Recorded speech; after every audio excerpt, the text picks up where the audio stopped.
Hi అండి, అందరికీ good morning. సింపుల్గా పులగము వంకాయ కాంబినేషన్ చాలా బాగుంటుంది కదా. ముందుగా మీలో ఎవరెవరికైతే వంకాయ అంటే ఇష్టమో అండ్ అలాగే పులగం లవర్స్ ఎవరైతే ఉన్నారో కామెంట్స్ అయితే చేసేసేయండి. ఈ రెండింటికి కలిపి నెయ్యి వేసుకొని తింటే ఆ టేస్ట్ వేరే లెవెల్ ఉంటుంది కదా.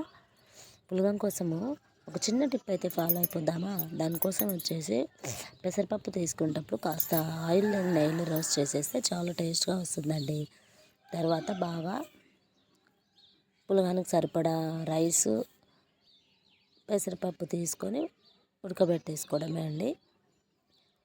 తగినంత సాల్ట్ వేసేసి ఇంకా వంకాయ కర్రీ అండి. వంకాయ కర్రీలో ఏవి హెవీగా వేయకండి. పులగం కాంబినేషన్కు ఎంత సింపుల్గా ఉంటే అంత టేస్ట్ అనేది ఉంటుంది. నేనైతే జస్ట్ వంకాయ టొమాటో తీసుకున్నాను.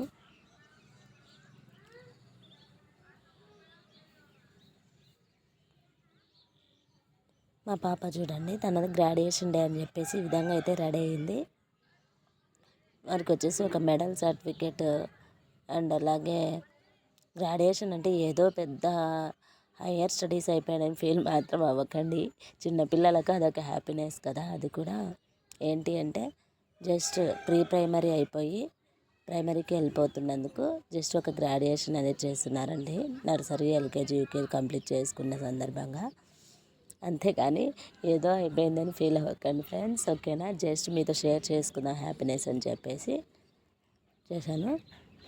పోపు అయితే రెడీ చేసేసుకొని సన్నగా కట్ చేసుకున్న టమాటాస్ వేసి వంకాయలు వేసి మగ్గనించిన తర్వాత టేస్ట్కి సరిపడా అన్నీ అయితే యాడ్ చేసేసానండి. ఇది పులగంలోకి బాగుంటుంది కదా వంకాయ. చూడండి, పాపకు అది కోట్ వేసేసి క్యాప్ పెట్టేసి చేశారు. జస్ట్ మీతో ఈ హ్యాపీనెస్ని షేర్ చేసుకోవడం కోసం జస్ట్ అలా పెట్టేశానండి, అంతే.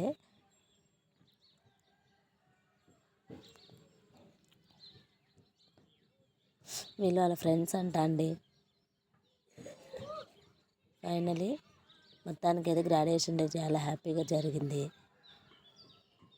మా పాప ప్రజెంట్ వచ్చేసి ఫస్ట్ క్లాస్కి ప్రమోట్ అవుతుందని అర్థమండి. మా టేస్ట్కి సరిపడా మసాలా, కారం పొడి అన్నీ వేసేస్తున్నాను. పులగంలోకి వంకాయ వేసుకునేటప్పుడు హెవీగా మసాలాలు కానీ కొత్తిమీర అవన్నీ ఎక్స్ట్రా అయితే యాడ్ చేయకండి ఫ్రెండ్స్, ఆ టేస్ట్ అనేది పోతుంది. జస్ట్ సింపుల్గా కర్రీ చేసేసుకోండి. నెయ్యి కలుపుకొని ఈ విధంగా తింటే ఆ టేస్ట్ వేరే లెవెల్ ఉంటుంది ఫ్రెండ్స్.